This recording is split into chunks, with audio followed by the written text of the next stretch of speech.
ఒకసారి రాంచీకి చెందిన భక్తుడొకడు మాతృదేవిని తమ ఊరికి రమ్మని ఆహ్వానించారు. శరత్కు ఈ విషయం తెలుసా అని అడిగింది మాతృదేవి. తెలీదు అన్నాడు నాకు భక్తుడు. రాలేదేంటి తల్లి, నువ్వు చదివేది నాకు రాలేదే. మీకు రాలేదా? రాలేదు, కదలట్లేదు కూడా అసలు. ఇది అటు ఇటు మూవ్ అవట్లా. ఒక్క నిమిషం అండి. షేర్ అయ్యిందమ్మా, నాకు కనిపిస్తుంది. కాకపోతే కొంచెం పెద్ద అక్షరాలు పెట్టండి. 100% ఉంది. పెద్ద అక్షరాలు మనకు వస్తాయి, మనం పెట్టుకో.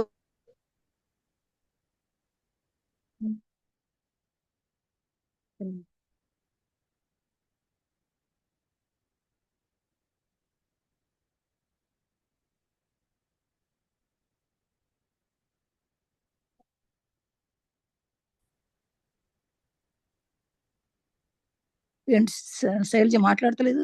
నేను చూస్తున్నానండి. నేను అందరికి కనిపిస్తుంది, మీకు ఎందుకు రావడం లేదో నాకు కూడా తెలియడం లేదు మరి. ఓకే, అంటే కొంచెం హెడ్డింగ్ అనాలా, అంటే మిగిలింది వచ్చింది.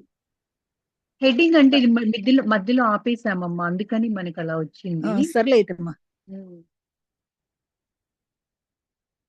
ఒకసారి రాంచీకి చెందిన భక్తుడొకడు మాతృదేవిని తమ ఊరికి రమ్మని ఆహ్వానించారు. శరత్కి ఈ విషయం తెలుసా అని అడిగింది మాతృదేవి. తెలీదు అన్నాడు భక్తుడు. మాతృదేవి, ఇలా అయితే నేను రాలేను, నేను కలకత్తాకు వెళుతున్నాను, అతడు అంగీకరిస్తే తర్వాత చూద్దామని అనింది. అమ్మా, మీరు బస్ చేయడానికి తగిన ఏర్పాట్లన్నింటినీ చేశామన్నాడు భక్తుడు.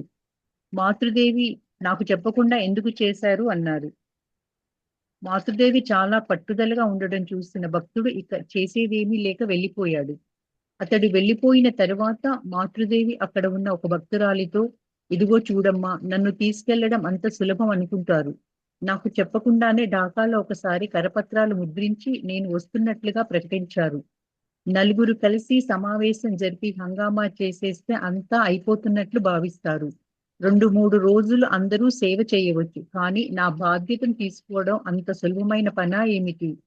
శరత్ తప్ప మరెవరూ దీన్ని నిర్వహించలేరు. అతడు నా వాసుకి 1000 పడగలతో అతడు ఎన్ని పనులు చేస్తున్నాడు. ఎక్కడ ఒక బొట్టు నీరు పడినా అక్కడ గొడుగుతో సిద్ధంగా ఉంటాడు అన్నారు మాతృదేవి.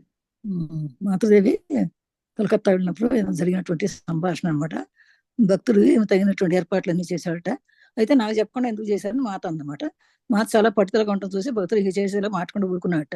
ఇక చూడమ్మా, నన్ను తీసుకెళ్ళి ఇక చెప్పకుండానే ఢాకాలో ఒకసారి కరపత్రాలు ముద్రించారు, నేను వస్తున్నట్టుగా ప్రకటించారు, హంగామా చేశారు, ఎంత అయిపోయినట్టు భావిస్తారు, 2-3 తర్వాత బాధ్యత తీసుకోరు అని. నా బాధ్యత తీసుకో అంత సులభమైన పని కాదు, శరత్ తప్ప నా పని ఎవరు చేయలేరు. ఎందుకంటే శరత్ 1000 పడగలతో ఉన్నటువంటి పనులు చేస్తాడండి. ఒక వాసుకిలాగా 1000 పడగలతో ఉన్నట్టు కానీ ఎన్ని పనులనే చేయగలుగుతాడు. ఎక్కడ ఎక్కడ బొట్టు నీరు పడినా కూడా అక్కడ గొడుగు పట్టేస్తుంటాడు, అంత సిద్ధంగా ఉంటాడని చెప్పి శరత్ను అంత పొగిడింది అనమాట ఈవిడ.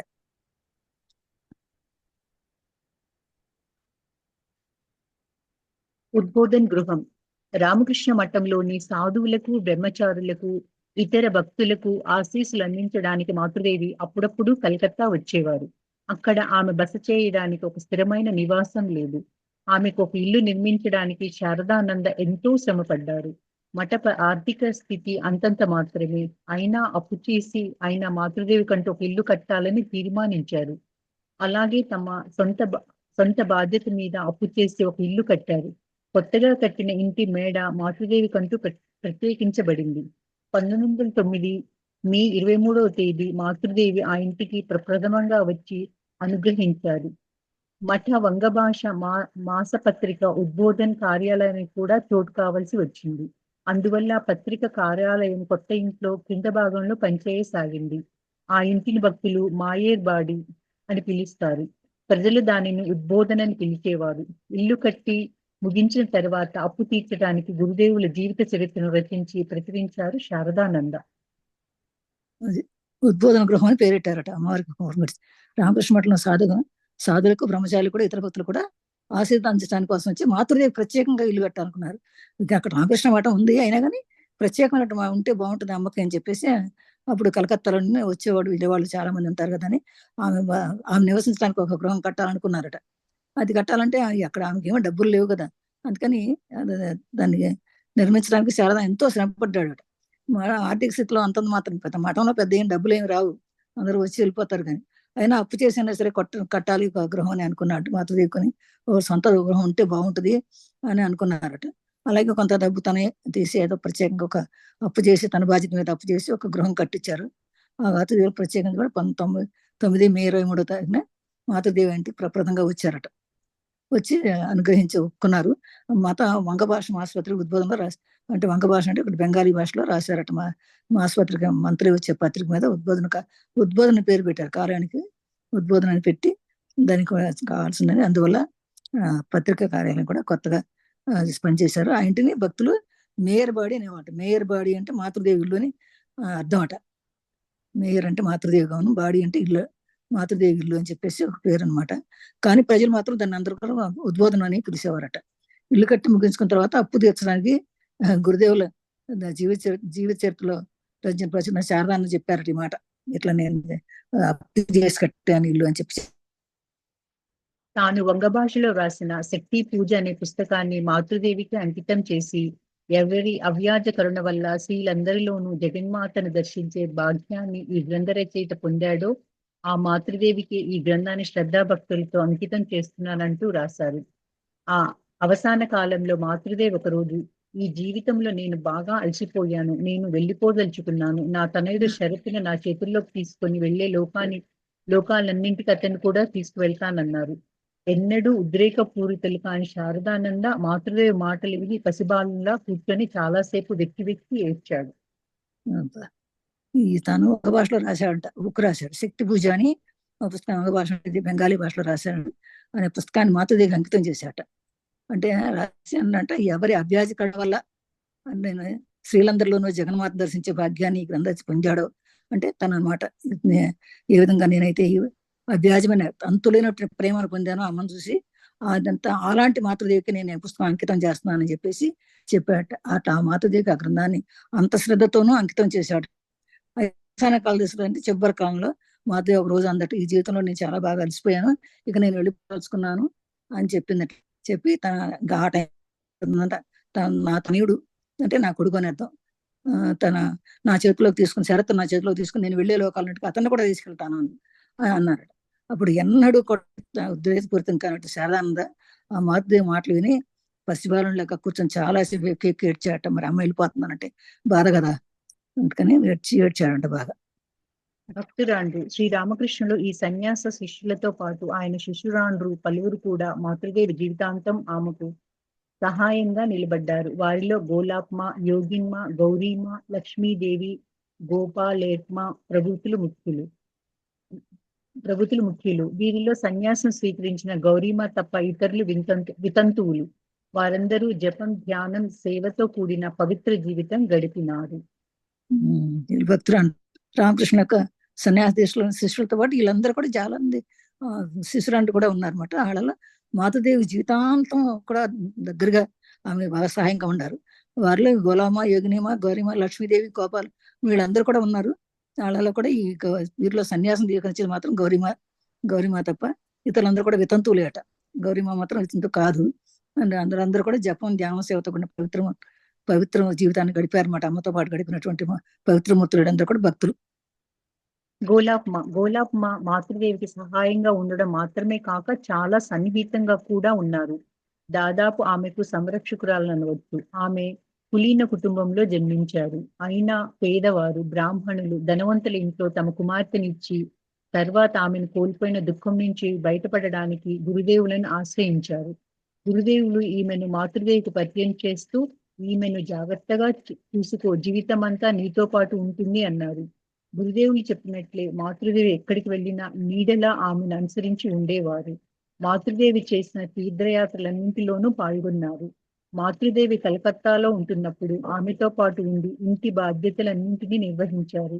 అంతేకాక ఇబ్బందులు కలిగే మతిలేని భక్తుల బారి నుండి మాతృదేవిని పరిరక్షించే కర్తవ్యం కూడా ఆమెది.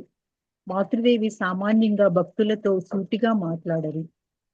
చీర కొంగుతో ముఖం కప్పుకొని కాస్త దూరంలో నిలబడి అతి మెల్లగా మాట్లాడతారు. అప్పుడు గోలాప్మ మాతృదేవి ఆశీస్సులను, ప్రశ్నలకు ప్రత్యుత్తరాలను ఆ భక్తులకు దగ్గరగా చెప్పేవారు. వృద్ధాప్యంలో మాతృదేవి బండి ఎక్కడానికి, దిగడానికి గోలాప్మ సహాయపడేవారు. నడుచుకుంటూ వెళ్లేటప్పుడు మాతృదేవి గోలాప్మను వెంబడించేవారు.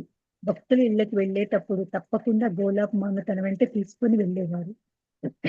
ఆమె లేకుండా వెళ్ళేవారు కాదు. ఆమె లేకపోతే నేను వెళ్ళగలనా? ఎలా వెళ్ళగలను? ఆమెతో ఉంటే నాకు కొండంత ధైర్యం అనేవారు మాతృదేవి. ఈ మాతృదేవికి ఇప్పుడు మొదల నుంచి మనం చదువుతున్నాం. ఈ గోపాలమ్మ అనేవాడు ఎప్పుడు మాతృదేవి సహాయంగా ఉంటుంది. మనం మాత్రమేగా చాలా సన్నిహితంగా కూడా ఉండేవారట. అంటే దాదాపు అనేక ఆమెకు సంవత్సరాలుగా ఉండొచ్చు. ఎప్పుడు ఆమె పక్కనే ఉండేది కనుక సంవత్సరంగా ఉండొచ్చు. ఆమె ఎట్లాంటిదంటే చాలా కులీన కుటుంబంలో జన్మించారండి. చాలా తక్కువ కుటుంబంలో జన్మించారట. అయినా కానీ వాళ్ళ పేదవారు, బ్రాహ్మణులు, ధనవంతుల ఇంట్లో మాత్రం ఆమె కుమార్తెనిచ్చారు. తన కుమార్తెనిచ్చి తర్వాత ఆమెను కోల్పోయిన దుఃఖం, తర్వాత చనిపోయిన కూతురు కూడా బయటపడడానికి ఆ గురుదేవులను ఆశ్రయించారు అనమాట ఆవిడ. అలాంటి ఆమె జీవితం అలాంటిది. అయితే దానికి ఆమె గురుదేవులు ఆమెకి మాతృదేవిని పరిచయం చేశారు. గురుదేవులే రామకృష్ణ పరమహంస గారే ఈ గోలామాకి అమ్మను పరిచయం చేశారట. ఇక ఆమెను జాగ్రత్తగా చూసుకో, జీవితం అంతా నీతో పాటే ఉంటుంది అని చెప్పారట. అలాగే అన్నారట. గురుదేవులు చెప్పినట్లే మాతృదేవికి ఎక్కడికి వెళ్ళినా కూడా నీడలాగా ఆమెను అనుసరించి ఉండేదట. ఎప్పుడు మాతృదేవి పక్కనే ఉంటూ ఆమె సహాయం చేస్తూ సౌకర్యాలు చేస్తూ ఉండేదన్నమాట. మాతృదేవి కలకత్తాలో ఉన్నప్పుడు కూడా ఆమెతో పాటు ఉండి ఇంటి బాధ్యతలన్నీ కూడా గోలామ చూసుకునేవారట. తీర్థయాత్రలకు వెళ్ళినా కూడా ఆమె తమ్మటే ఉండేవాళ్ళు. ఎక్కడికి వెళ్ళినా ఉండే అంతే ఇబ్బందులు కలిగించినా కూడా మతి భక్తుల బారి నుంచి మాతృదేవిని పరీక్షించి దైవం కూడా ఆమె తీసుకుందన్నమాట. అంటే మామూలుగా మాతృదేవి సామాన్యంగా భక్తులతో అంటే పురుషులతో సూటిగా మాట్లాడరు. ఇప్పుడు మొదల నుంచి ఆమె అంతే. అయితే చెరకుముతో మొహం కప్పుకుని చిన్నగా కాస్త మెల్లగా మాట్లాడేవారట. అప్పుడు గోలామ మాతృదేవి ఆశీస్సులు తీసుకుని ఆమె ప్రశ్నలకన్నిటికీ ప్రత్యుత్తరాలు ఇచ్చేది. గట్టిగా అందరితో వినపడేట్టుగా బాగా చెప్పేదట. అంతేకాకుండా వృద్ధాత్మలో కూడా చాలా మాతృదేవి బండిలో ఎక్కడానికి దిగడానికి కూడా గోలామ సహాయం చేసేవారు. చాలా పెద్దవాడైపోయి కొంచెం ఎక్కడానికి దిగబడితే ఈ గోలామ మాత్రం దగ్గరుండి అన్ని చూసేవారట. అయితే ఇవి ఎట్లా అంటే ఒక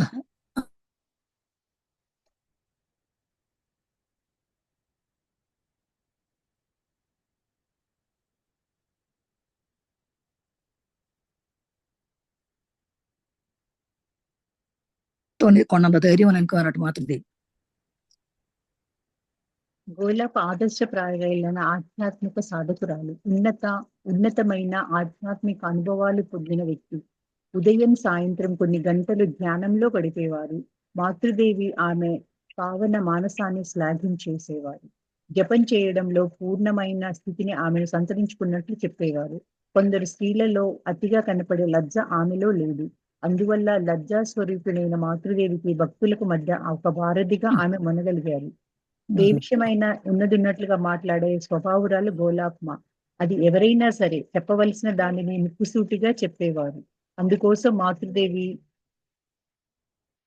ఎన్నోసార్లు కోపడడం కూడా కద్దు. గోలాప్మ మాట నిజమైన ఇతరుల మనసుకు బాధ కలిగించే నిజాన్ని సైతం చెప్పకూడదు. అలాంటి నిజాలను చెప్పడం కొన్ని సమయాలలో పాపం కిందే లెక్క అని గట్టిగా చెప్పేవారు. గోలాప్మ ముక్కుసూటిగా చెప్పేస్తుంది. అందరి మీద అధికారం చెలాయిస్తుంది. కానీ ఆమె మనసు సున్నితమని అందరికీ తెలుసు. ఆమె సేవా నిరతి అద్భుతమైనది. స్నానం చేసే గట్టు మీద ఎవరైనా మలినం పరిచి ఉంటే వెంటనే అక్కడ కడిగి శుభ్రం చేసేవారు. ఈ గోలామ చాలా ఆదర్శమైనటువంటి వ్యక్తి. చాలా ఆధ్యాత్మిక సాధకురాలు.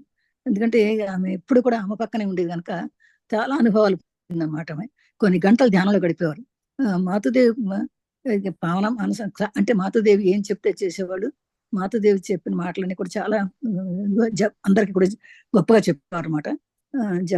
జపం చేసేటప్పుడు మాత్రం పరిపూర్ణ స్థితిని కొంచెం సంతరించుకుంటే బాగా సమాధి స్థితిలోకి వెళ్ళిపోవాడంట. కొందరు స్త్రీలు అతిగా కనపడే ఇప్పుడు ఆ లజ్జ ఆమెలో అమ్మ కొంచెం లజ్జపడి కొంచెం బయటకు వచ్చేవారు కాదు. అయినా ఈమె అట్లా కాకుండా ఈ మాతృదేవి భక్తుల మధ్య ఒక వారధిలాగా ఉండి ఆమె చెప్పిన మాటలని ఇతరులకు చెప్తూ ఉండేది అనమాట. అందుకని ఏ విషయాన్నైనా కూడా ఉన్నట్లుగా మాట్లాడే స్వభావం కలదు. అంటే లోపల ఒకటి బయట ఒకటి మాట్లాడకుండా ఉన్నట్టుగా చెప్పారట. అది ఎవరైనా సరే ఎంత గొప్పవాళ్ళైనా సరే చెప్పాల్సిన దాన్ని తప్పకుండా చెప్పేది అనమాట. ఇందుకోసం మాతృదేవి కొన్నిసార్లు కోప్పడం కూడా కొన్నిసార్లు కోప్పడేదట అమ్మ అలా చెప్పకూడదు అని. అయినా కానీ గోలామ ఆ మాటలు కూడా పెద్ద లెక్క చేసేది కాదంటే గట్టిగా చెప్పారు. గోలామ ముక్కుసూటిగా మాట్లాడేదట. అంటే అందరి మీద ఆమె చాలా ఇచ్చేది. కానీ మనసు సున్నితమని అందరికీ తెలిసిపోయింది. ఆమె సేవ చాలా అద్భుతమైన సేవ చేసేవారట. అందుకని సరే ఎవరైనా సరే మళ్ళీ ఎవరైనా మళ్ళీ చేస్తే కూడా వెంటనే వెంటనే శుభ్రం చేసేవాళ్ళట. గోలాప్మ తన మనవడి నుండి ప్రతి నెలా కొంత డబ్బు సహాయంగా పుచ్చుకునేది. అందులో సగం తమ ఖర్చుల కోసం ఉద్బోధన్ కార్యాలయంలో వెల్లించేది. మిగిలిన డబ్బును పేదవారికి పంచిపెట్టేది. మాతృదేవికి భక్తులైన వైద్యులను నిరుపేద రోగుల ఇళ్లకు తీసుకువెళ్లి ఉచితంగా చికిత్సలు చేయించేది. ఉద్బోధనలో ఆమె దైనందిన జీవితం ఇలా ఒక మహోన్నత సేవగా సాగింది. ఇంటి పనులన్నింటినీ ఆమె చూసుకునేది. భక్తులకు ప్రసాదాలు పంచిపెట్టేవారు. మాతృదేవితో పాటు ఉంటున్న సాధువులకు తల్లిలా కావాల్సింది సమకూర్చేవారు. మాతృదేవి మీద అత్యంత ప్రేమతో మాతృదేవి కోసమే జీవించిన ఆమె మాతృదేవి నిర్యాణానికి 4 సంవత్సరాల తర్వాత 1924 డిసెంబర్లో కన్ను మూశారు. ఓకే. మొత్తం మీద గోలామ చాలా గొప్ప గొప్ప మనిషి అని తెలుస్తుంది మనకి ఇక్కడ. ఆమె తన మనవడి నుంచి ప్రతి నెల కొంత డబ్బు తీసుకునేదట సహాయంగా. కొంత సహాయం చేసేవాడు, మనవడు చేసేట. ఆ డబ్బులు కూడా ఏం చేసేది, అందులో సగం డబ్బులు ఉద్బోధన కార్యాలయం ఖర్చు పెట్టేసేది. అంటే మిగిలిన డబ్బులు మాత్రం పేదవాళ్ళకి పంచిపెట్టేదట. మాతృదేవికి భక్తులు అయినటువంటి వాళ్ళందరూ కూడా వచ్చి పేద రోగులు వాళ్ళు వస్తే వాళ్ళకి కూడా ఉచితంగా చికిత్స చేయించేదట. అట్లాగే ఆమె దైనందిన జీవితంలో కూడా చాలా మహోన్నత సేవ చేసేది. ఇంటి పనులన్నింటినీ ఆమె చేసేదట. మాతృదేవితో పాటు ఉంటున్న సాధువులకు ఒక తల్లిలాగా ఉండేదట. అందుకని అంత మాతృదేవి మీద చాలా అత్యంత ప్రేమతోటి మాతృదేవి కోసమే జీవించినటువంటి ఆమె అనమాట. మాతృదేవి నిర్మాణానికి అంటే ఆ మాతృదేవి నిర్యాణానికి 4 సంవత్సరాల ముందే ఈవిడ 4 సంవత్సరాల తర్వాత 1924 డిసెంబర్లో కన్నుమూశారట. అంటే మాతృదేవి పోయిన 4 సంవత్సరాల తర్వాత ఈవిడ కూడా కన్నుమూశారు అనమాట. యోగిన్మ మాతృదేవికి సహాయకురాలిగా జీవించిన వారిలో సన్నిహితులైన మరొకరు యోగిన్మ. ఈమె కూడా మొదటి నుంచి మాతృదేవితో పాటు ఉన్నారు. యోగిన్ గోలాప్ నా జీవితంలో ప్రతి పరిస్థితిని ఎరుగుదురు అని మాతృదేవి అనేవాడు. మాతృదేవి సహాయకురాళ్లలో యోగిన్మ బాగా గాంభీర్యంగా ఉండేవారు. ఆధ్యాత్మికంగా కూడా అత్యున్నత పొందిన వ్యక్తి.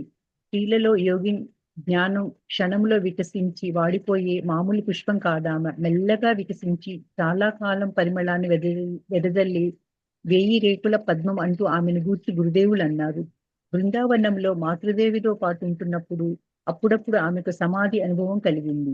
ఒకరోజు బృందావనంలో లాలాబాబు ఆలయంలో ధ్యానం చేస్తున్నప్పుడు ప్రగాఢ సమాధిలోకి వెళ్ళిపోయారు. ఆలయం ముయ్యడానికి రాత్రికి పూజారి వచ్చినప్పుడు ఆమెకు బాహ్యస్మృతి కలగలేదు. తరువాత ఈ అనుభవాన్ని గురించి ఆమె ఆ స్థితిలో ప్రపంచం అనేదొకటి ఉందనే స్మరణ నాకు లేదు అన్నారు. మరొకసారి తన అనుభవం గురించి చెప్తూ, అప్పుడు నా చుట్టూ ఉన్న వస్తువులన్నింటిలోనూ నా ఇష్టదైవాన్ని చూశాను. ఈ స్థితి 3 రోజులు కొనసాగింది అన్నారు. ఓకే. అది యోగినిమ తర్వాత గోలామ తర్వాత యోగినిమ గొప్ప అనమాట. ఈమె కూడా తన మాతృదేవి సహాయకంగా జీవించిన వారిలో లైన్లో ఈమె యోగినిమ తర్వాత ఈమె యోగినిమ ఒకరు అనమాట. ఈమె కూడా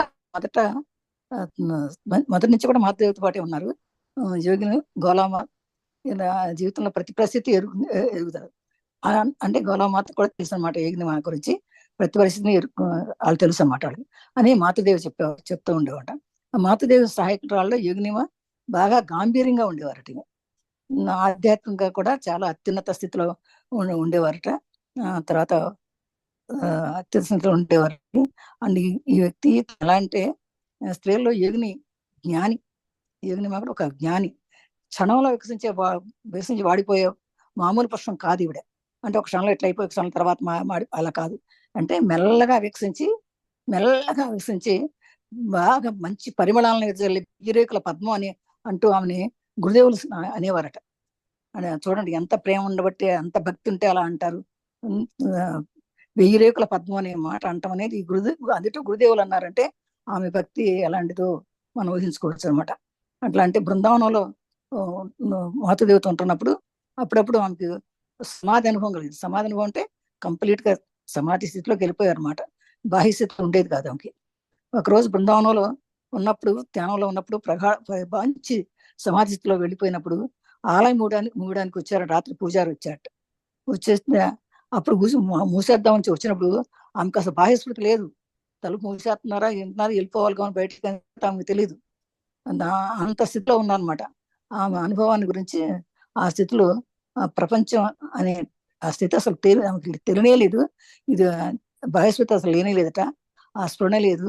అప్పుడు అని మరొకసారి అనుభవాన్ని గురించి చెప్తూ అప్పుడు అన్నారట ఆయన అన్నారట, ఇక్కడ చుట్టూ ఉన్న వస్తువులన్నింటిలోనూ నా ఇష్టదైవాన్ని చూశాను. ఆ స్థితి 3 రోజులు అలాగే కొనసాగిందంట ఆమెకి. 3 రోజులు అలా ధ్యానస్థితిలో ఉండిపోయారట. అంటే మరి ఎలాంటిదో యోగినిమా మనం గుర్తు చేసుకోవాలన్నమాట. అయితే ఒక జమీందారు ఆమెని వివాహం చేసుకున్నట. కానీ వారి దాంపత్య జీవితం సంతోషం గడపలేదు. అందువల్ల ఆమె చిన్నతనం నుంచే దుఃఖభరితమైన పరిస్థితుల్లో తన తల్లిదండ్రుల మధ్య ఉండసాగింది. ఆమె బలరాం బోసు గురుదేవుల దగ్గర, మీరు చదివారా? నేను చదవలేదా? నేను చదువుతున్నా. పర్లేదు చెప్పండి, అక్కడ దాకా చెప్పేసేయండి అమ్మా మీరు. సరే. అప్పుడు దాన్ని సానికి తీసుకొని వచ్చారు. మాతృదేవికి సమావేశకురాలే. మాతృదేవికి ఈమె కూడా సమావేశకురాలే కాబట్టి అప్పటి నుంచి కూడా మాతృదేవికి చాలా నమ్మకంగా ఉండేది అనమాట. బాగా నమ్మకంగా చెలికత్తుగా తన పక్కనే ఉంటూ ఉండేది.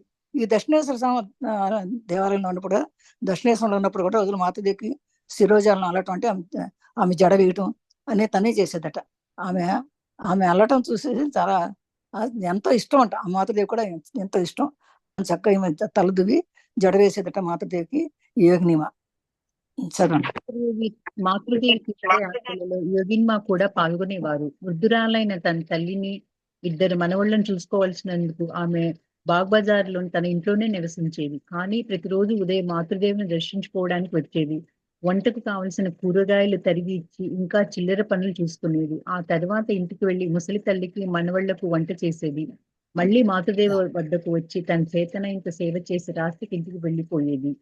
యోగిన్మా కుటుంబంతో పాటు నివసిస్తున్న తంత్రశాస్త్రం నిర్దేశించే పూర్ణాభిషేకం, వేదాలు నిర్దేశించే విరజా హోమం మొదలైనవి అనుష్ఠించి సంప్రదాయానుసారం సన్యాసం స్వీకరించారు. ప్రతిరోజు గంగలో స్నానం చేసి ఆ తర్వాత ఆ పవిత్ర తీరంలో 2 గంటల సేపు కూర్చొని వర్షం పడినా ఎండగా ఉన్న మైమరిచి జ్ఞానంలో నిమగ్నమైపోయేది. శాస్త్రానుసారం నిర్వహించే పూజలలో ఆమె నిష్ఠాతురాలు. దానితో పాటు ఎంతో భక్తిభావంతో ఆమె పూజలు చేసేది. సమయాన్ని వ్యర్థం చేయదు. తీరిక సమయంలో గీత, భాగవతం, చైతన్య చరితామృతం, గురుదేవుల గురించిన పుస్తకాలు మొదలైనవి చదువుకునేది. ఆమె జ్ఞాపక శక్తి అద్భుతం. పురాణ కథలను చదివినట్లే చెప్పేది. చైతన్య చరితామృతం నుండి కొన్ని భాగాలను కంఠస్థం చేసి ఒప్పగించేది. ఆమె కూడా 1924వ సంవత్సరం తన 73వ ఏట మరణించింది. ఓకే. మాతృదేవి తీర్థయాత్రలు కూడా యోగినిమ చాలా ఉండేదన్నమాట ఇక్కడ. అయితే తనకి ఇంకా వృద్ధురాలను ఒక తల్లి ఉండేది. తన తల్లిని 2 మనవాళ్ళు ఉండేవారు. ఆ మనవాళ్ళని కూడా చూసుకునేదన్నమాట. ఆమె బాగ్ బజార్లో ఉండేదట. ఆ బాగ్ బజార్లో తన ఇంట్లో నివసించేది. కానీ ప్రతిరోజు ఉదయం మాతృదేవి దగ్గరికి వచ్చేసేది. మాతృదేవికి వచ్చి ఆమెకు కావాల్సినటువంటి వంటకు కావాల్సిన కూరగాయలు తరిగి ఇవ్వడం, ఇంకా ఏమైనా చిల్లర పనులు ఏమైనా ఉంటే ఆ పనులన్నీ చేసి పెట్టడం. అక్కడికి వెళ్ళిన తర్వాత మన తల్లికి మనం వంట చేసేది.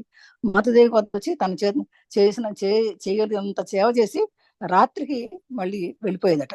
అట్లాగే మా కుటుంబంతో పాటు ఆమె కుటుంబంతో ఉంటుంది. ఆమె ముసలిదైనటువంటి తల్లికి సేవ చేస్తుంది, మానవాళ్ళకి వండి పెడుతూ ఉండేదట. అట్లా ఉన్నా కూడా మళ్ళీ ఇక తంత్రశాస్త్రం తెచ్చిన పూర్ణాభిషేకం, వేదాలు నిర్దేశించేటువంటి విరజాహోమం చేసేదట. మొదలైన అనుష్ఠించే సంప్రదాయ ప్రకారంగా మన అన్ని పనులు చేసేవారు అన్నమాట. మళ్ళీ సన్యాసం స్వీకరించారు. ప్రతిరోజు గంగలో స్నానం చేశారు.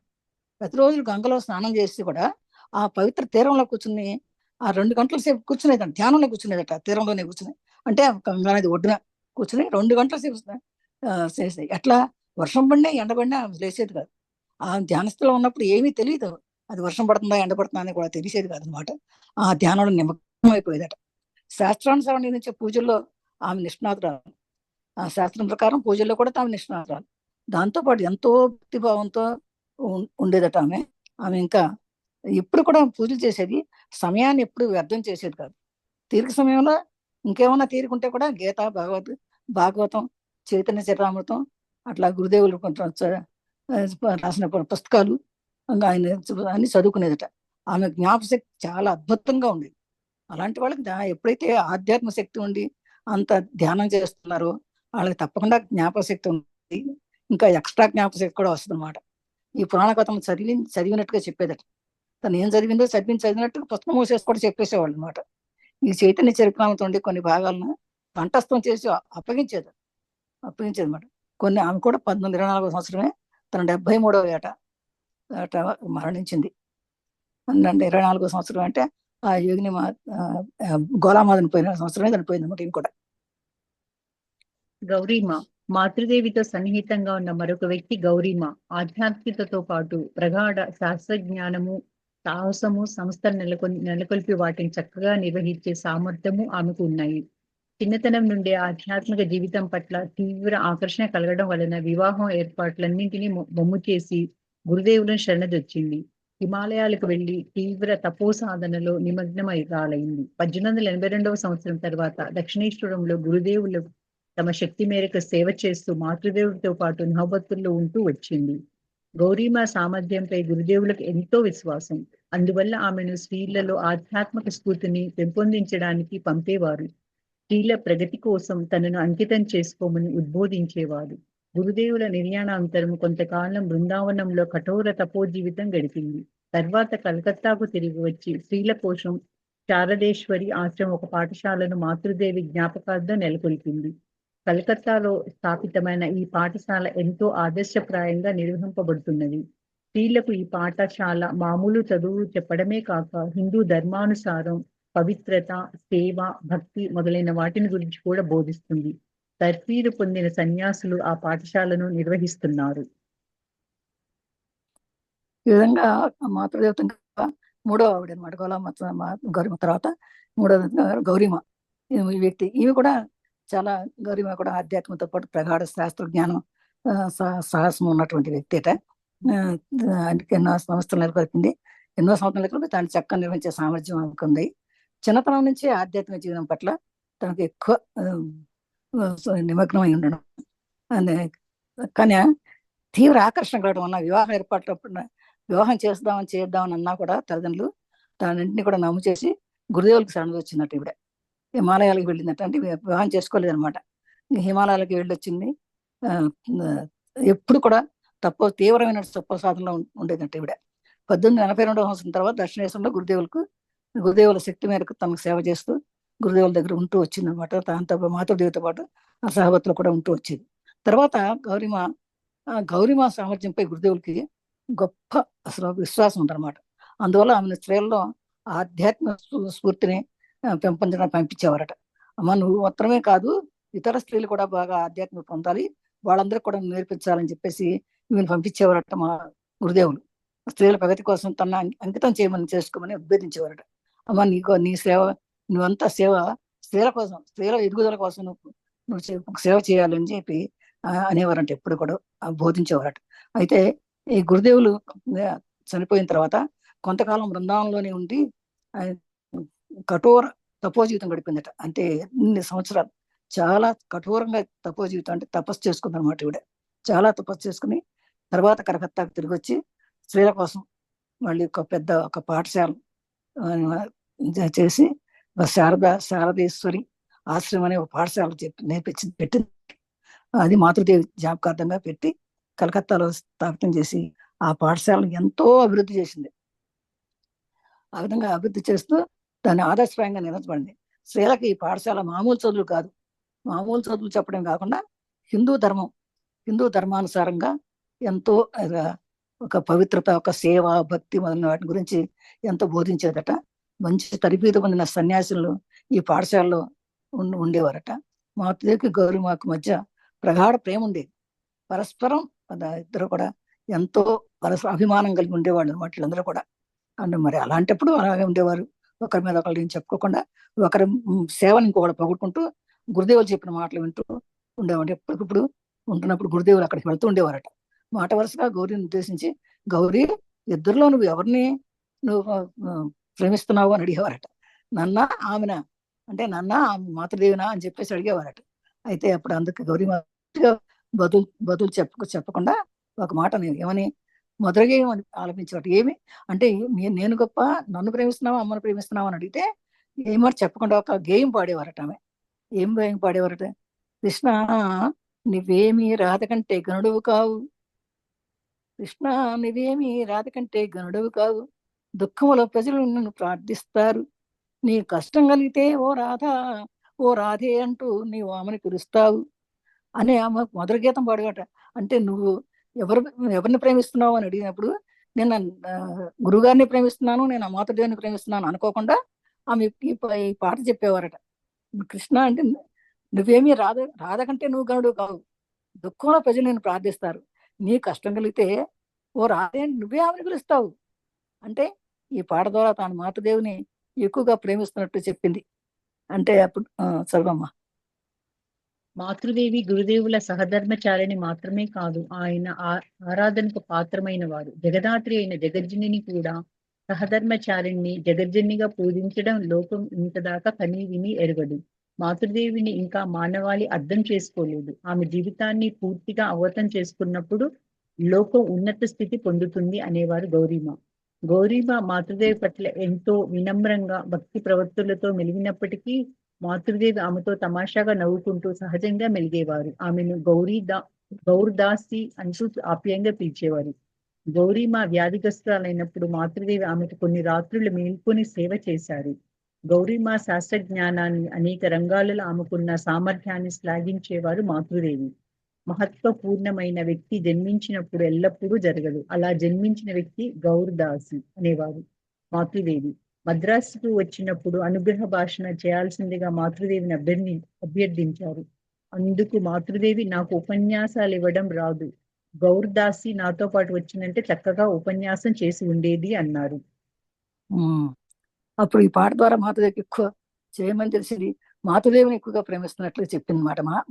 పాట ద్వారా చెప్పింది. అప్పుడు మాతృదేవి గురుదేవుల సహధర్మచారిణి మాత్రమే కాదు, ఆమె చాలా ఆమె ఆరాధనకు పాత్రమైనటువంటి వారు అసలు ఇంకెవరు లేరు అని చెప్పుకోవడం అనేది అనమాట.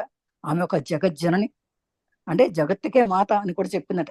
ఒక సహధర్మచారిణి, ఒక జగజ్జనిగా పూజించడం లోకం ఇంకా ఇంకా ఇంకా ఎంతో కనివిని ఎరగదు. ఇంకా దీవిని పూజించడం అంటే అని ఇంకా మానవాళి అర్థం చేసుకోలేదు అమ్మని ఇంకా అనేది. ఆమె జగజ్జన్ని, కానీ మానవాళి ఇంకా ఆమెను అర్థం చేసుకోలేదు అమ్మని గురించి. అసలు ఆమె జీవితాన్ని నిజంగా పూర్తిగా అవగతం చేసుకున్నప్పుడు లోకం అంతా కూడా ఎంత ఉన్నస్థితి ఉంటుందో అని గౌరీమ ఎప్పుడు చెప్తుండేదంట. అంతేకాదు, గౌరీమ మాతృదేవి పట్ల ఎంతో వినమ్రంగా, ఎంతో భక్తితో ఉన్నప్పటికీ కూడా మాతృదేవి ఆమెతో తమాషాగా నవ్వుకుంటూ సహజంగా మెలిగేవారట. మాతృదేవి కూడా ఏం మాట్లాడేవారు కదా ఆమెని, కానీ చాలా నవ్వుకుంటూ సహజంగా ఉండేవారట. ఆమెని గౌర్దాస్ అంటూ ఆప్యాయంగా పిలిచేవారట. గౌరీమాని గౌరదాస్ అనేవారు. గౌరదాసి అంటూ ఆప్యాయంగా పిలిచేవారట. కానీ గౌరీమ వ్యాధిగ్రస్తురాలైనప్పుడు ఆ మాతృదేవి కొన్ని రాత్రులు మేల్కొని సేవ చేశారట. గౌరీమ శాస్త్రజ్ఞానాన్ని అనేక రంగాల్లో ఆమెకున్నటువంటి సామర్థ్యాన్ని పొగిడేవారు అనమాట. ఈ గౌరీమ చాలా గొప్పది, ఆమె సామర్థ్యం ఎంతది అని చెప్పి అంతగా అందరితో పొగిడేవారట మాతృదేవి. కానీ మద్రాసుకు వచ్చినప్పుడు అనుగ్రహ భాషణ చేయమన్నాడు. అందరూ అమ్మని అనుగ్రహ భాషణ చేయాల్సింది మీరు అని చెప్పేసి మాతృదేవిని అడుగుతారు అనమాట. అయితే మాతృదేవి అందట అప్పుడు ఆమెకి అధ్యక్ష అప్పుడు అందరు మాతృదేవి, నాకు ఉపన్యాసాలు ఇవ్వడం రాదు. ఆమె ఎప్పుడు బయటకు వచ్చి స్టేజ్ మీదకి ఎక్కి ఉపన్యాసాలు ఇచ్చేవారు కాదు. ఆవిడ గౌరీదాస్ నాతో పాటు వచ్చి ఉంటే మాత్రం తప్పకుండా మీరు చెప్పినట్టుగా ఆమె ఉపన్యాసం ఇచ్చి ఉండేది అని కూడా ఆమె చెప్పేదన్నమాట. గౌరీమ చేసిన సామాజిక సేవలన్నిటికీ కూడా మాతృదేవి తమ హృదయపూర్వక ఆశీస్సులను అందించారు. ఆమె తన పాఠశాలను మాతృదేవి ఆశీస్సుతోనే ప్రారంభించారు. మాతృదేవి ఆ పాఠశాలకు అప్పుడప్పుడు వెళ్ళేవారు కూడా అంటే మాతృదేవి అన్న గొప్పది అనమాట. ఆమె ఏ విధంగా ఎప్పుడైతే కూడా ఈ గౌరీదాస్ అనేవాడిని, ఈ గౌరీమాని ఎక్కువ శ్లాఘించేవారు, పొగిడేవారు అనమాట. అంటే ఆమె ఉన్నదన్నట్లుగా మాట్లాడేవారు. ఆమె పెట్టినట్టు పాఠశాల కూడా వెళ్తూ ఉండేవారు. వెళ్ళి అక్కడ ఆమెను గురించి ఎక్కువ చెప్తూ ఉండేవారట. అక్కడ బాగా ఎంతగానో మెచ్చుకునేవారు. ఆశ్రమంలో పాఠశాలకు వెళ్ళి నెలకొల్పిన తర్వాత కూడా వాటిని ఆమె ఎంతో ఆదరంగా నిర్వహణ కార్యక్రమాలు ముందు ఆమెకు మాతృదేవత ఎక్కువ సేవ గడపడం సాధ్యపడలేదు. కానీ అప్పుడప్పుడు ఆమె ఆ పాఠశాలను మాతృదేవిని దర్శించుకునేవారట. వాళ్ళందరూ కూడా ఆ విద్యాన్ని కూడా తీసుకొచ్చి వారికి దీక్ష ఇప్పించేదట గౌరీమ. సర్వం తర్వాత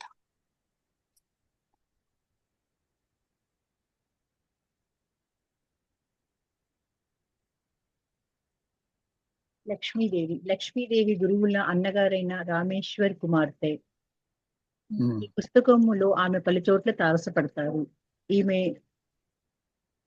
పుష్పవతి కాకముందే వితంతు అయ్యింది. వయస్సులో మాతృదేవి కన్నా చిన్నది. మాతృదేవి దక్షిణేశ్వరంలో నివసిస్తున్నప్పుడు ఆమెకు సహాయంగా చాలా కాలం అక్కడే ఉండి ఆధ్యాత్మిక సాధనలు అనుష్ఠిస్తూ వచ్చింది. కాలాంతరంలో మాతృదేవి కలకత్తాలో నివసించినప్పుడు ఆమె ఎక్కువ కాలం తమ బంధువులతో దక్షిణేశ్వరంలోని లేకపోతే స్వగ్రామంలోనూ పుణ్యక్షేత్రాల్లోనే గడిపింది. చక్కని వాక్చాతుర్యం గలది. వినేవారు మైమర్చిపోయేలాగా గురుదేవుల జీవితం గురించి విశదీకరించగలిగేది. గురుదేవుల మాటలను, నవ్వును యథాతథంగా అనుకరించి చూపించేది. దివ్యత్వం ఉట్టిపడే గీతాలను పాడుతూ అద్భుతంగా నృత్యం కూడా చేసేది. అలా పాడేటప్పుడు, నృత్యం చేసేటప్పుడు పారవస్యం స్థితిని పొందడం కద్దు. చక్కని జ్ఞాపక శక్తి, పురాణ కథలను ఆసక్తిగా చెప్పగల నేర్పు ఆమెకుంది. కాలాంతరంలో ఆమె అనేకులకు మంత్రదీక్షనిచ్చింది. చివరి రోజుల్లో పూరిలో నివసిస్తూ అక్కడే పరమపదించింది. ఈ లక్ష్మీదేవరావు మాకు తెలుసు కదా, గురుదేవుల గారికి అన్న అయిన రామేశ్వర కూతురు అనమాట. ఈ పుస్తకంలో పలుచోట్ల చాలాసార్లు మనం విన్నాం లక్ష్మిని. ఈమె చాలా చిన్నప్పుడే, అంటే పుష్పవతి కాకముందే వితంతో అయిందంటే వినాంటికి మరి. అంటే ఆ రోజుల్లో బాల్య వివాహం చేసేవాళ్ళు కదా, అంటే పెద్ద మనిషి కాకముందే వితంతో అయిపోయింది అప్పటికే. అంటే ఆమె భర్త అప్పుడే చనిపోయాడు అనమాట. ఆమె భర్త చనిపోయినట్టు ఈమె పెద్ద మనిషి అవ్వాలి ఇంకా. అంటే మనం అర్థం చేసుకోండి ఎలాంటి వయసులో ఎలాంటి చేశారు. కానీ అయినా కూడా ఆమె వయసులో మాతృదేవి చాలా చిన్నది కూడా. మాతృదేవి దక్షిణేశ్వరంలో ఉన్నప్పుడు ఆమె సహాయంగా చాలా కాలం అక్కడే ఉండేది. ఆధ్యాత్మిక సాధనలు అనుష్ఠిస్తూ వచ్చిందనమాట. ఈమె కూడా ఇంకా ఏమీ సంసారం పని లేదు కదా, ఇంకా కంప్లీట్గా తల్లిదండ్రులు కూడా వదిలేసి అత్తమాను వదిలేసి కంప్లీట్గా ఆమె దగ్గరికి వచ్చేసి ఇక్కడే ఉండేది అనమాట. కాలాంతరంలో మాతృదేవి కలకత్తాలో నివసించినప్పుడు శుభ్రంగా ఆమె ఎక్కువ కాలం తమ బంధువులతో దక్షిణేశ్వరంలో ఉండేదట. దక్షిణేశ్వరంలోనూ లేకపోతే ఇంకా లేకపోతే స్వగ్రామంలోనూ పుణ్యక్షేత్రాలను గడిపింది. చక్కని వాక్చాతుర్యం కలది. వినేవారు ఆమె చెప్పే మాటలు వింటే చాలా మైమర్చిపోయేవారు. అంత చాలా చక్కగా మాట్లాడగలిగేది అనమాట ఆమె. అయితే గురుదేవ్ జీవితం గురించి విశదీకరించేది. అదే గురుదేవులు మరి తనకు బాబాయ్ అవుతాడు కదా, వరుసగా నాన్న తమ్ముడే కదా, ఆయన గురించి బాగా చెప్పేది. అంటే సుట్టరికం కాదు, గురుదేవుల మాటలు ఆయన ప్రత్యేకత గురించి చెప్పేది అనమాట. గురుదేవుల మాటలను నువ్వును యథాతథంగా అనుకరించి చూపించేదట. ఆయన మాట్లాడినట్లే మాట్లాడేదట, ఆయన నవ్వినట్టే నవ్వేదట. అంటే ఆ దివ్యత్వం గీతాలను పాడుతూ ఉండేదట. గీతాలను పాడుతూ అద్భుతంగా నృత్యం కూడా చేసేదట. అలా పాడేటప్పుడు, నృత్యం చేసేటప్పుడు కూడా ఎలా ఉండేదంటే ఆమె ఒక పారవస్య స్థితి ఉంటుంది. అంటే బాహ్య స్థితి ఉండేది కాదు, పారవస్యంతో ఆనంద స్థితి పొందుతూ ఆమె పాడుతూ ఉండేది. ఆనంద స్థితి పొందుతూ ఆమె డాన్స్ చేస్తూ ఉండేదట. ఆమెకు చక్కని జ్ఞాపక శక్తి ఉండేదట. తర్వాత పురాణ కథను కూడా చాలా ఆసక్తికరంగా, అంటే ఇంట్రెస్ట్గా, ఇతరులు చెప్పేటప్పుడు కూడా అందరికి వినపడేట్టుగా, తెలిసేటట్టుగా, అర్థమయ్యేటట్టుగా చెప్పేదట. అంటే అంత అర్థమయ్యేట్టు చెప్పగలంత నేర్పు ఆమెలో ఉందన్నమాట. అయితే కాలాంతరంలో అనేకులకు వంట దీక్ష ఇచ్చింది. ఆమె కూడా మంచి గురువు. చివరి రోజుల్లో పూరిలో నివసిస్తూ అక్కడే పరమపదించి అక్కడే చనిపోయారు అనమాట లక్ష్మి కూడా. గోపాలేర్మ వయసులో మాతృదేవి కంటే బాగా పెద్దది. ఆమె కూడా ఒక వితంతువు. బాలగోపాలుని తన ఇష్టదైవంగా ఆరాధించింది. ఉన్నతమైన ఆధ్యాత్మిక అనుభూతులను పొందింది. గురుదేవులను బాలగోపాలుని గాను, తన్ను ఆయన తల్లిగాను భావించింది. అందువల్ల మాతృదేవిని కోడలుగా ఆరాధించింది. దక్షిణేశ్వరానికి వచ్చినప్పుడు మాతృదేవితో పాటు ఉండేవారు. మాతృదేవి కలకత్తాలో ఉన్నప్పుడు అక్కడికి వెళ్లి దర్శించుకునేది. వీరే కాక గురుదేవుల గృహస్థ భక్తులైన బలరాం బోసు, మహేంద్రనాథ్ గుప్తా మొదలైన వారి భార్యలతోనూ మాతృదేవి సన్నిహితంగా ఉండేవారు. వీరందరూ మాతృదేవిని సాక్షాత్తు జగన్మాతగానే చూశారు. మాతృదేవి పట్ల భక్తి ప్రవృత్తులు కలిగి ఉండేవారు. మాతృదేవి కోసం ఏదైనా చేయడానికి సిద్ధంగా ఉండేవారు. ఆమె కృపా కటాక్షం వల్ల ఆధ్యాత్మిక జీవితంలో పురోగమించారు. ఒక్క మాటలో చెప్పాలంటే మాతృదేవి అనే మహోజ్వల జ్యోతి సమీపంలో చిన్న చిన్న దీపాలుగా వెలుగొందారు. కానీ చీకటి తెరలోనే కదా వెలుతురు అందం మన కళ్ళకు ఆకర్షిస్తుంది. మాతృదేవి అనే మహోజ్వల జ్యోతికి అలాంటి ఒక లౌకికమైన చీకటి తెరగా నెలకొన్నారు ఆమె కుటుంబీకులు. డబ్బే లక్ష్యంగా గల వారందరితో సర్దుకుపోతూ ఒక ప్రియ సోదరిగా, అత్తగా, తల్లిగా మాతృదేవిని జీవించిన విధానాన్ని ఇప్పుడు చూద్దాం. అదే గోపాలర్మ ఈమె కూడా ఇప్పుడు నలుగురిని చూసాం. ఇప్పుడు ఐదో ఆవిడ అనమాట. ఈ గోపాలర్మ వయసులో మాతృదేవి చాలా పెద్దది. అయినా కూడా ఈమె ఒక వితంతు, ఈమె కూడా వితంతుడు అనమాట.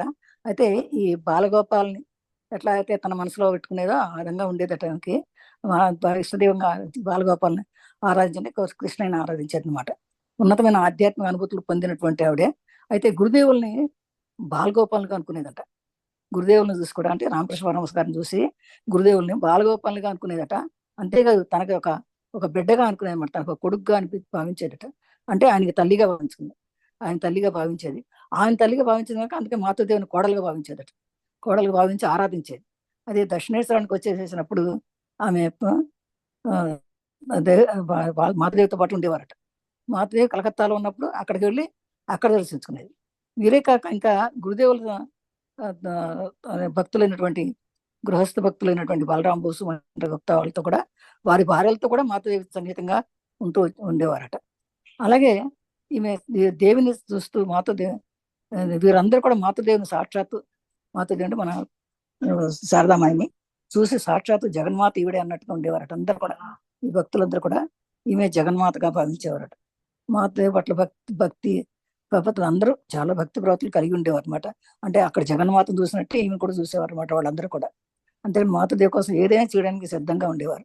ఆమె ఏదైనా చెప్తే చాలు అది రెడీగా నేను చేస్తానట్టు ఉండేవారు అంట వాళ్ళందరూ కూడా. ఆమె కటాక్షాల వల్ల, ఆమె వల్లే వీళ్ళంతా ఆధ్యాత్మిక జీవితంలో బాగా ఎదిగారని మనం చెప్పుకోవచ్చు అన్నమాట. ఇక్కడ అంతా పురోగమించారు. ఒక్క మాటలో చెప్పాలంటే మాతృదేవి అనే ఈ మహోజ్వల జ్యోతి సమీపంలో, ఇప్పుడు అమ్మాయేమో పెద్ద జ్యోతి, ఆ జ్యోతి సమయంలో వీళ్ళందరూ కూడా చిన్న చిన్న దీపాలుగా భావించేవారు అనమాట వాళ్ళందరూ కూడా. అంతే కదా, వెలుతురులోనే కదా తనకు ఉండాలి అని. అంటే ఆ చీకటి తరలోనే కదా వెలుతురు ఆనందంగా. అంటే చీకటి ఉంటే చీకట్లో ఒక దీపం పెడితే వెలుగు కనపడుతుంది మనకు, అప్పుడే వెలుగు యొక్క ప్రాముఖ్యత మనకు తెలుస్తుందని అందరూ అనుకునేవారట. మాతృదేవి అనేటువంటి మహోజ్వాల జ్యోతికి ఒక ఇలాంటి అలౌకికమైన చీకటి తెరగా కనుక్కున్నారు. ఆమె కుటుంబీకులు 70 లక్షంగా గల వారందరితో కూడా సర్దుకుపోతూ, వాళ్ళందరూ కుటుంబీకులు మాత్రం అట్లా కాదు, వాళ్ళందరూ 70 లక్షంగా ఉండేవారు. అయినా కూడా మేము సర్దుకుపోతూ ఒక ప్రియ సోదరిగా, ఒక అత్తగా, ఒక తల్లిగా మాతృదేవి జీవించిన విధానాన్ని ఇప్పుడు మనం చూద్దాం. ఇట్లా ఎంతో మంది, కొంతమంది తల్లిగా ఉంది, కొంతమందికి అత్తగా ఉంది, కొంతమంది కోడలుగా ఉంది, అలా ఎన్నో రకాల పాత్రను పోషించింది ఈ అమ్మ అన్నమాట, శారదామాయి. కుటుంబ పెద్ద మాతృదేవికి ప్రకృతి సౌందర్యం పట్ల గల ఆసక్తి మనకు తెలిసింది. చిన్నతనం నుండి జయరాంబాటిలోని విశాలమైన పొలాలలోను, నదీ తీరాలలోను పరుగులు తీస్తూ ఆమె విహరించి, అలాంటి వారికి కలకత్తాలోని కోలాహలంలో ఇరుకైన స్థలాల్లో నివసించడం చెరసాలలో ఉన్నట్లే. భక్తుల కోసం అప్పుడప్పుడు వెళ్ళిన త్వరలో స్వగ్రామానికి వెళ్ళిపోయేవాడు. సామాన్యంగా గ్రామంలో ఆమె పూర్తిగా తమను వస్త్రంతో మరుగుపరుచుకోవడమే, పూర్తిగా దూరంగా ఉండడమూ చేయరు. కలకత్తా జీవనం నుండి బొత్తిగా భిన్నమైన స్త్రీగానే మాతృదేవి గ్రామంలో జీవితం గడిపారు. ఒకసారి భక్తుడొకడు మాతృదేవిని కోల్పారా నుండి జయరాంబాటి వెళ్ళడానికి పల్లకి ఏర్పాటు చేశారు. అందుకు మాతృదేవి, ఇదిగో చూడు నాయన, ఇది గ్రామం, ఇక్కడ నేను స్వేచ్ఛగా జీవించబోరుతున్నాను. కలకత్తా చెరసాల నుండి బయటపడి వచ్చాకే ప్రశాంతంగా ఊపిరి పీల్చుకుంటున్నాను. ఇక్కడ నేను ఎంతో అప్రమత్తంగా కుంచుకుపోయిన జీవించవలసి ఉంది. ఇక్కడ మీ ఇష్టానుసారం గడియారం వెంట నేను పరిగెత్తలేను. కావాలంటే నువ్వు షరతుకు ఉత్తరం రాయి అని అన్నారు. గ్రామంలో నిరాడంబర జీవనం మాతృదేవిని ఎంతగానో ఆకట్టుకుంది. ఇంతకు ఆ కాలంలో ఆ ప్రాంతాలలో మలేరియా వ్యాధి శాశ్వతంగా ప్రబలి ఉంది. దాన్ని మాతృదేవి ఖాతరు చేయలేదు. కుటుంబ పెద్దగా కూడా అమ్మ ఉన్నారన్నమాట. ఎలా ఉండారంటే ఈ గ్రామీణ జీవితం పట్ల ఎక్కువ మక్కువ ఉండేది. అంటే గ్రామంలో ఉండే జీవితం పట్ల, గ్రామంలో ఉండే స్త్రీల పట్ల ఎక్కువ మక్కువ ఉండేది అన్నమాట ఇప్పటికి. అయితే ఈ మాతృదేవికి ఎక్కువ ప్రకృతి సౌందర్యం అంటే ఇష్టం, నేచర్లో ఉన్నటువంటి ఇష్టం అనమాట ఎక్కువ. అంటే ఇప్పుడు ఆధ్యాత్మిక భక్తులకి ఎవరికైనా సరే అండి, నా నేచర్ చూస్తే చాలా ఆశ్చర్యం వేస్తుంది అనమాట. ఎందుకంటే మనం నేచర్లో ఉన్నటువంటి ప్రతిదీ కూడా ఆ భగవంతుడి సృష్టి కనుక మనం ఎప్పుడు కూడా భక్తి సౌందర్యాన్ని ఆరాధించాలన్నమాట. అట్లా మాతృదేవి ఎప్పుడు ప్రకృతి సౌందర్యంలో ఉంటే చాలా ఆసక్తిగా ఉండేది అనమాట. ఇప్పుడు చిన్నతనం నుంచే జయరాంబాటిలో ఉన్నప్పటి నుంచి కూడా ఈ విశాలమైనటువంటి పొలాల్లో, నదీ తీరాల్లో పరుగులు తీస్తూ ఆమె ఎంతో విహరించేదట. బయట ప్రపంచం అంటే, బయట ప్రకృతిని చూడడం అనేది చాలా ఇష్టం ఆమెకి అనమాట. అలాంటి వాటికి ఈ కలకత్తాలోని కోలాహలంలో కొంచెం కష్టమే అనమాట, ఇరుకైన స్థలాల్లో నివసించడం. చాలా అలాంటివి దొరకవు కలకటాలు ఇప్పటికి కూడా ఎప్పుడు ఇరుకైన సందులే ఉంటాయి, ఇరుకైన స్థలాలు ఉంటాయి. ఇప్పుడు ఒక చెరసాలలో ఉన్నట్టే ఉండేది అనిపించేదట, అంటే ఒక ఖైదులో ఉన్నట్టే అనిపించేది. కానీ అప్పుడప్పుడు భక్తుల కోసం అప్పుడప్పుడు వెళ్ళినా కూడా త్వరలోనే మళ్ళీ స్వగ్రామానికి తిరిగి వచ్చేది అనమాట. అంటే సామాన్యంగా గ్రామంలో పూర్తిగా తమను వస్త్రంతో మరుగుపరుచుకోవడం, అంటే మళ్ళీ మామూలుగా ఉండకూడదు. బయట పల్లెటూళ్ళలో ఉన్నప్పుడు పూర్తిగా వస్త్రంతో ముసుగు వేసుకుని మొహం మాత్రం ఏమాత్రం కనపడకుండా కూడా ఉండాలన్నమాట. అది పూర్తిగా దూరంగా ఉండడమే చేయడం అనమాట. అది మాత్రం ఆమె ఎప్పుడు కప్పునే ఉంటారు. కలకత్తా జీవనం నుంచి పూర్తిగా భిన్నమైన స్త్రీగానే మాతృదేవి గ్రామంలో జీవితం గడిపారు. కానీ అలా గడపడానికి ప్రయత్నం చేశారు. కానీ మాతృదేవి ఒకసారి ఓ భక్తుడు అన్నాడు, మాతృదేవి కొల్పారా నుండి బయ్యారం వాటికి వెళ్ళడానికి పల్లకి ఏర్పాటు చేశాడు. అందుకు మాతృదేవి, ఇదిగో చూడు నాయన, ఇది గ్రామం, ఇక్కడ నేను స్వేచ్ఛగా జీవించబడుతున్నాను. నేను కలకత్తా చెరసాల నుంచి బయటపడి నేను ఇక్కడికి ఊపిరి పీల్చుకోవడానికి వచ్చాను. నేను ప్రశాంతంగా ఊపిరి పీల్చుకోవడానికి వచ్చాను నేను. కనుక అక్కడ నేను ఎంతో అప్రమత్తంగా కూర్చుకుపోయి జీవించవలసి అక్కడ. కానీ నేను ఇక్కడ నా ఇష్టానుసారంగా గడియారం వెంట నేను పరిగెత్తలేను. కావాలంటే నువ్వు షరతులు రాయి అని అందట ఆవిడ. అంటే అప్పుడు వాళ్ళంతా ఏమన్నారంటే, గ్రామంలో నిరాడంబర జీవితం మాతృదేవికి ఎంతగానో ఆకట్టుకుంది. ఎంతకో ఆ కాలంలో ఆ ప్రాంతంలో మలేరియా వచ్చింది. మలేరియా వచ్చి శాశ్వతంగా ప్రబలింది. దాన్ని మాతృదేవి ఏమీ ఖాతరు చేయాలి. మలేరియా ఉందమ్మా, చాలా జాగ్రత్తగా ఉండాలి, ఆ మలేరియా ఉందంటే దోమలు వచ్చి కరుస్తాయి కదా, కరిస్తే మళ్ళీ వస్తుందని చెప్పేసి అనేవాడు అనమాట. అప్పుడు మాతృదేవి గ్రామంలో వచ్చిన ప్రజలకు ఒక మధురానుభవం అనమాట, అందరికీ బాగా. దాంతోపాటు మాతృదేవి కూడా చాలా వాళ్ళ దర్శనార్థం భక్తులు రావడం, వాళ్ళ వల్ల పండ్లు, కూరగాయలు, పాలు, చేపలు ఇత్యాది వ్యాపారస్తు బాగా పెరిగిపోయిందట. అందరు రావడం ఇవ్వడం కూడా. ఇది ఇది గ్రామస్తుల పేదరికానికి గుడ్డులో మెల్లగా వచ్చింది. కరుణాస్వరూపిణైనటువంటి మాతృదేవి ఈ కారణం వల్ల కూడా ఆమె గ్రామంలో జీవించవరి ఉండొచ్చు. ఎందుకంటే ప్రజలందరూ కూడా చాలా కరుణతో చూపిస్తారు పల్లెటూళ్ళలో ఉన్నట్టు. అదంతా చూసి ఆమెకి ఇష్టం బాగా. అందుకనే గ్రామాల్లో ఉండాలని అమ్మ ఇష్టపడేది అనమాట. చదవంటమ్మా. కర్తవ్య నిష్ట. గ్రామం అంటూ మనం సూచించేది జయరాం బాటిని. మాతృదేవి కామార్పూర్లో నివసించలేదు. గురుదేవుల అవతరించిన ఆ గ్రామం పట్ల మాతృదేవికి అపార గౌరవం. అక్కడ గురుదేవుల పేరిట ఒక చక్కని ఆలయం నిర్మించాలని మాతృదేవి ఎంతో అభిలషించారు. తన భర్త స్వగ్రామం కారణంగాను, వారి సహధర్మచారినిగా ఆ గ్రామంలో నివసించిన కారణంగాను ఆమె కామార్పూర్లోనే తన స్వగ్రామంగా భావించారు. ఒకసారి కాశీకి వెళ్ళినప్పుడు సంప్రదాయానుసారం మాతృదేవి ఒక క్రతువు చేశారు. అప్పుడు పురోహితులు ఆమె స్వగ్రామం పేరు అడిగినప్పుడు వెంటనే కామార్పూర్ అని చెప్పారు. గురుదేవుల వాటా కింద వచ్చిన ఆ చిన్న గుడిసెలో ఎవరి తోడు లేకుండా తన సొంత డబ్బుతో దానిని మరమ్మతు చేయించి ప్రతిరోజు గుడిసెను శుభ్రం చేసి దీపం వెలిగించి పవిత్రంగా చూస్తున్నారు. ఈమె కర్తవ్యం ఇష్టం. కర్తవ్యం అట్లా ఏం చేయాలో అదే చేసేవారు. తన కర్తవ్యం తను కరెక్ట్ గా పాటించేవారు అనమాట. ఎందుకంటే గ్రామం అంటూ సూచన జయరాంపేటలో పుట్టింది ఈవిడ. కానీ మాతృదేవి కామార్పూర్లో నివసించలేదు. కానీ గురుదేవులు అవతరించిన గ్రామం అది. కామార్పూర్ ఏమో గురుదేవులది, ఇవిడేమో జయరాంపేటది. అయితే గురుదేవులు అవతరించినట్టు ఆ గ్రామం పట్లే మాతృదేవికి ఎక్కువ అపారమైన ప్రేమ ఉండేది. తను పుట్టింది జయరాంపేటలోనే, తనకు దాని మీద లేదు. ఎందుకంటే గురుదేవులు ప్లేస్ లోనే తనకి, ఎందుకంటే అక్కడే అవతరించారు కనుక మాతృదేవి కామార్పూర్ అంటేనే ఎక్కువ ఇష్టం అనమాట. అందుకని అక్కడే గురుదేవుల పేరిట ఒక చిన్న ఆలయం నిర్మించాలనుకున్నారట.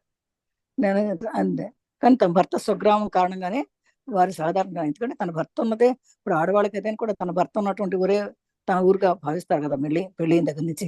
అట్లాగే వారి కారణంగానే వారి సాధారణంగా ఆ గ్రామంలో నివసించినటువంటి కారణంగానే ఆమె కామార్పూర్లోనే తన స్వగ్రామంగా భావించేదట. ఎందుకంటే ఎవరో ఒకసారి కాశీ వెళ్ళినప్పుడు సంప్రదాయం ప్రకారంగా వాళ్ళు అడిగితే కూడా మీ ఊరు ఏదమ్మా అని అడిగితే నాది కామార్పూర్ అండి అని చెప్పేది అనమాట, అని చెప్పేది. అట్లాగే అక్కడ తన గురుదేవుల వాటా కింద తమకు వచ్చినట్టు ఒక చిన్న గుడిసెట తన వాటా కింద వచ్చింది, ఒక చిన్న గుడిసె వచ్చిందట.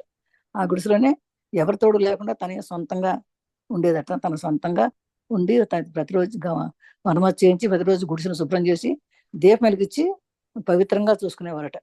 అదేం పెద్ద భవనం కాకపోయినా చిన్న గుడిసెనే కూడా తను పవిత్రంగా చూసుకునేవారట. ఇలా ఉన్నా కూడా ఆమెకు కామార్పూర్లో స్థిర నివాసం ఏర్పాటు చేసుకోవడానికి పరిస్థితులు అనుకూలించలేదు. ఆ అదృష్టం జయరాం బాటికే కలిగింది. కామార్పూర్లోని వారి బంధువులు, గ్రామ ప్రజలు ఆధ్యాత్మిక జీవితానికి ప్రతికూలమైన వాతావరణం కల్పించడమే అందుకు ముఖ్య కారణం. అయినా ఇందుకు మరొక కారణం కూడా ఉంది. అది మాతృదేవి కర్తవ్య నిష్ట, అవ్యాజ కరుణ. తాము కుటుంబంలో జీవించడాన్ని, సోదరులతోనూ బంధువులతోనూ ఆప్యాయంగా మెలగడాన్ని ఎవరన్నా తప్పు పడితే మాతృదేవి వాళ్ళు నన్ను ఎలా అర్థం చేసుకోగలుగుతారు? నేను పుట్టి పెరిగి కుటుంబాన్ని నేను పోషించే తీరాలి. అందుకే తల్లిదండ్రులు, సోదరులు, అల్లుళ్ళు, కోడళ్ళు అంటూ కుటుంబంలో ప్రతి ఒక్కరి యోగక్షేమాన్ని కూడా గమనించాలి. లేకపోతే వారి రుణాన్ని నేను ఎలా తీర్చుకోగలుగుతాను? వారి గురించి అందుకే కలత చెందుతాను. గురుదేవులు కూడా తమ తల్లిని చూసుకున్నారు కదా! వారి అన్న కుమారుడైన రామ్‌లాల్‌కు దక్షిణేశ్వర ఆలయంలో అర్చక పదవిని కూడా ఇప్పించారు అని బదులు చెప్పారు. ఆమె కామార్పూర్‌లో అంత బాగా చూసుకుని అలా ఉన్నా కూడా కామార్పూర్‌లో స్థిరనివాసం ఏర్పాటు చేసుకోలేకపోయారు. ఎందుకంటే అక్కడ పరిస్థితులు అనుకూలించేవి. ఎందుకంటే వాళ్ళందరూ అక్కడ కామార్పూర్‌లో అందుకే జయరాం బడికి వచ్చేసింది. జయరాం బడికి అదృష్టం ఉందనుకోవాలి. ఎందుకంటే కామార్పూర్‌లో వాళ్ళ బంధువులు, గ్రామ ప్రజలు అందరూ తన ఆధ్యాత్మిక జీవితానికి అసలు వాతావరణం కల్పించలేదు. అది దానివల్ల ఆమె వెళ్ళిపోవాల్సింది. ఎందుకంటే ఇంకొక కారణం కూడా ఉంది. ఎందుకంటే వాళ్ళందరూ కూడా మాతృదేవి పట్ల కర్తవ్యత, నిష్ట, అభ్యాస, కరుణ, ప్రేమ తన కుటుంబంలో జీవించడానికి సోదరులతోనూ బంధువులతోనూ ఆమె ఎక్కువగా ఆప్యాయంగా వెళ్ళడాన్ని ఎవరైనా తప్పడితే మాతృదేవి వారితో వాళ్ళు నన్ను ఎలా అర్థం చేసుకోగలుగుతారు అని. అంటే వాళ్ళు ఎప్పుడు కూడా వాళ్ళు అక్కడ అందరూ తిట్టేవాళ్ళు. ఈమె ఏదో చాలా సరిగా ఉండట్లేదు అన్నట్టుగా చెప్పేవారు అనమాట. ఆధ్యాత్మిక జీవనానికి వాళ్ళు ఇష్టపడేవాళ్ళు కదా అక్కడ వాళ్ళంతా కూడా. అందుకని జయరాంబాట్లో వచ్చి తన కుటుంబంలో చూస్తే తన సోదరులు, బంధువులు అందరూ కూడా ఈయన సహాయం చేసేవాడు. వీళ్ళు ఆధ్యాత్మిక శక్తి పోవడానికి కూడా బాగా ఇష్టపడేవాళ్ళు అనమాట. వాళ్ళు అర్థం చేసుకోగలిగారు కనుక. అందుకే మీ తల్లిదండ్రులు, సోదరులు, అల్లుళ్ళు, కోడళ్ళు అంటూ కుటుంబంలో ఆమె ప్రతి ఒక్కరి యొక్క క్షేమాన్ని కూడా గమనించారు. లేకపోతే వారి రుణాన్ని నేను ఎలా తీసుకోగలుగుతాను అని వారిని గురించి ఎన్నోసార్లు ఆమె చెప్పారు అనమాట.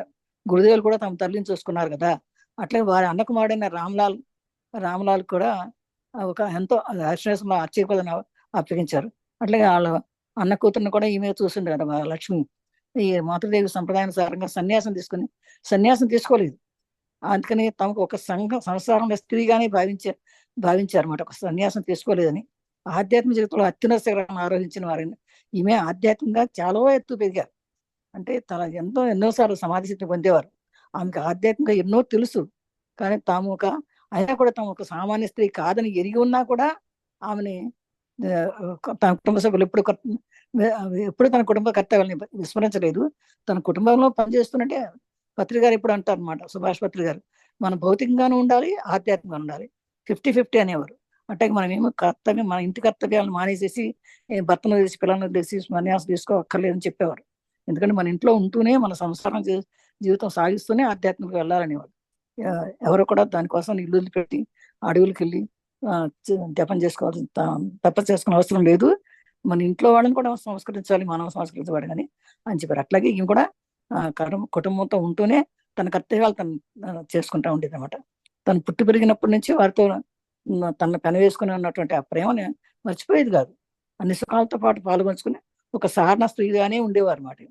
మాతృదేవి పుట్టింటిని మామూలుగా పరిగణించలేదు. పుట్టింటి కూడా గొప్ప స్థితిలో ఉన్నట్టే చూసుకునేవారు అనమాట.